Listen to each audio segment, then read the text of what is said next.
in order to graph this exponential, we can do a table, and we're going to do that to help us graph it. But it might help to first start looking at these four things. So we're going to start with these four things here. Where is the horizontal asymptote? Well, what you should know is this number back here is how the graph's being pushed up or down, which is where the asymptote is. So this number right there is the asymptote. So my horizontal asymptote is y equals -3. Okay? So again, that is my horizontal asymptote. I'll graph it later once I get some values. So that's our first thing. That's where it's been shifted down 3 is what it's saying. The graph's going to go down 3. Now, the percent rate of change. Okay, let's find the percent rate of change. Well, isn't it related to r? If r is 2, to find the percent rate of change, you want to find out how far that is from 1. So how far is 2 from 1? So what I'm going to do here, right underneath here, I'm going to go 2 minus 1 equals 1. So is that 1%? No. It's 1 away, which is what percent? 100%. You have to think of that as cents. That's 100 cents. Okay, so this is 100% change. So we're growing by 100% because it is 1 bigger than 1, and that is 100% growth. Now, let's go to the bottom. Is this a growth or decay? Well, is the r bigger than 1 or smaller than 1? Bigger. It's bigger, so this is a growth. The reason we know that, again, is because it's bigger than 1. If it was smaller than 1, it would be a decay, and then it's the same thing as how far from 1. The percent is just how far from 1 it is changing. So last thing is the y-intercept.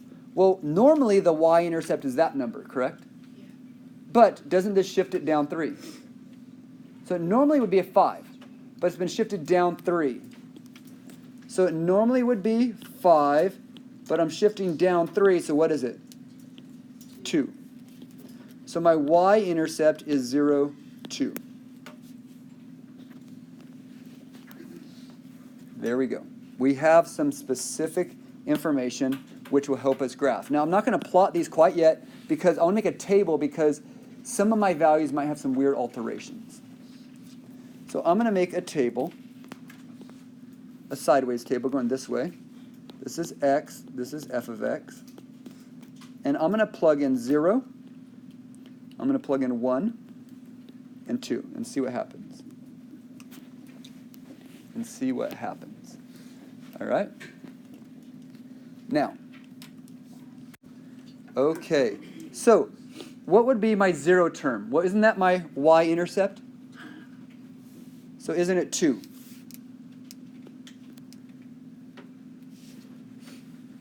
Okay. Now, questions? What, before I did the video, oops, I forgot to pause. So where this is one can get tricky, normally you double the 0 term, and that would be 4, but that's not how you do this one. The -3 messes things up. Aren't you going to double 5? What do you get when you double 5? What's 5 times 2? 10. And then you're going to -3. 7. So this would actually be 10 minus 3 is 7. That is going to get a little tricky because this -3 is messing you up.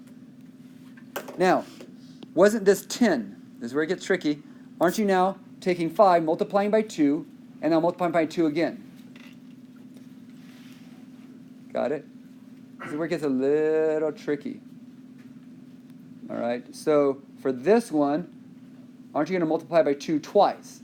So what's 5 times 2 twice? So 5 times 2 is 10, times 2 is 20, minus 3.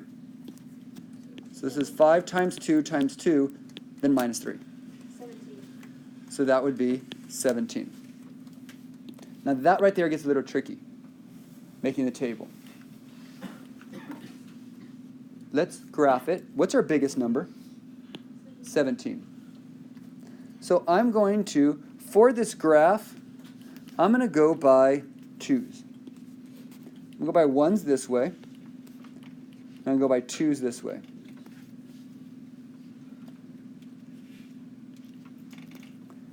So let's put our asymptote. Can you put your asymptote? Isn't it negative 3? So when your asymptote, be right there. Do you remember the asymptote right down here? Negative 3? Could I put my y-intercept? Could I put my y-intercept? Let me put that real quick. So my y-intercept is at 0, 2. So I have my asymptote right here and my y-intercept right there. So I got this point, I got this line. And isn't it going to be growing? Isn't this growing like this? So we have a value 7 here. Okay. So we're going to go to 7. So at 1, we're going to be at 7. Can I fit 17? No. We're good. All right. So we started at 2, because isn't that 5 higher than the asymptote? 5 higher than the asymptote. Now watch this. What's 5 times 2? Isn't that 10 higher than the asymptote? See, it's negative 3. Isn't that up 10? It's working. It's just been all shifted. This negative 3 is really, really annoying. Okay, it's very annoying. And then you make your graph. Here is where using your graphing calculator does help to get the table, because this negative 3 is going to mess everything up. But you should be able to, once you get this, you should be get your y-intercept and your asymptote, and then finding the change is where it's going to get a little bit tricky.